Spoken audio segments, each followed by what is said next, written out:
Tak ada alasan mendesak untuk membentuk pasukan cadangan TNI karena berpotensi membahayakan demokrasi sipil. Saya Nana Rizky, inilah Opini Tempo.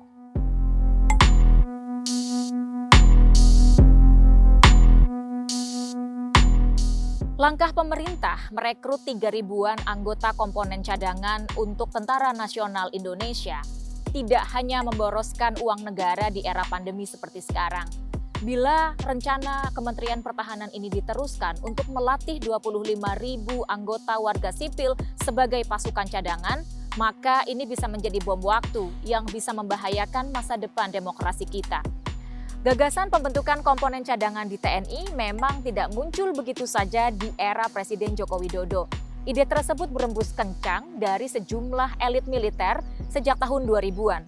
Namun gagasan ini terpental karena ditentang banyak kalangan yang trauma akibat dampak buruk militerisasi sejak zaman Orde Baru.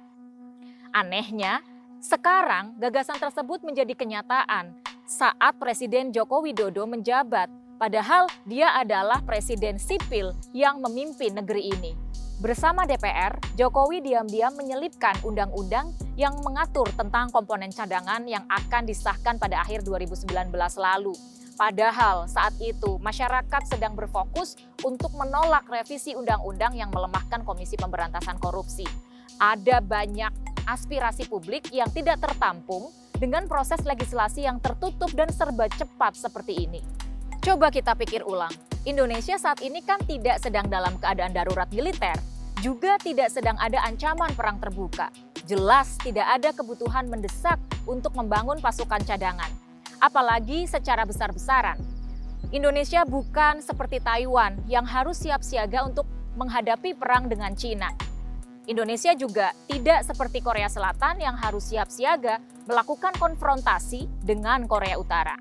Ancaman real bagi Indonesia bersifat non-konvensional, seperti serangan terorisme, perang siber, perang dengan sindikat narkoba, serta perang dagang antar negara. Karena itu, yang kita perlukan bukan pasukan cadangan yang siap dikerahkan ke medan perang terbuka. Indonesia justru memerlukan lebih banyak petugas intelijen yang bisa mendeteksi dini ancaman terorisme, tenaga ahli yang mahir menggunakan teknologi informasi, serta diplomat ulung di bidang ekonomi. Tak hanya itu, pembentukan komponen cadangan juga bisa kontraproduktif bagi demokrasi. Militerisasi warga sipil berpotensi menjadi bibit lahirnya para militer yang merupakan duri bagi demokrasi. Apalagi jika hal ini cuma dimanfaatkan oleh segelintir elit politik atau partai politik, terutama ketika pemilihan umum. Bukan kali ini saja Jokowi bersikap akomodatif terhadap militer.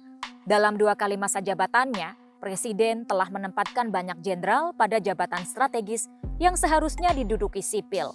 Pemerintah pusat juga tengah bersiap menunjuk perwira militer dan polisi menjadi penjabat kepala daerah untuk memimpin 271 daerah dalam periode transisi menuju Pilkada serentak 2024. Kecenderungan ini dikhawatirkan akan melemahkan supremasi sipil atas militer yang merupakan salah satu pencapaian penting reformasi 1998.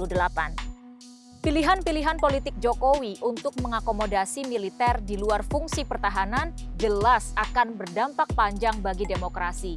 Presiden seharusnya tidak memakai jurus politik akomodasi untuk mengendalikan tentara serta mengamankan kedudukannya. Cara itu hanya menunjukkan bahwa Jokowi tidak punya imajinasi tentang posisi ideal militer dalam bangunan sistem demokrasi. Di negara demokrasi modern, militer seharusnya tunduk pada pemerintah sipil, aturan hukum, serta prinsip hak asasi manusia. Jokowi seharusnya berpikir ulang sebelum memulai bom waktu yang bisa meruntuhkan sistem demokrasi itu sendiri.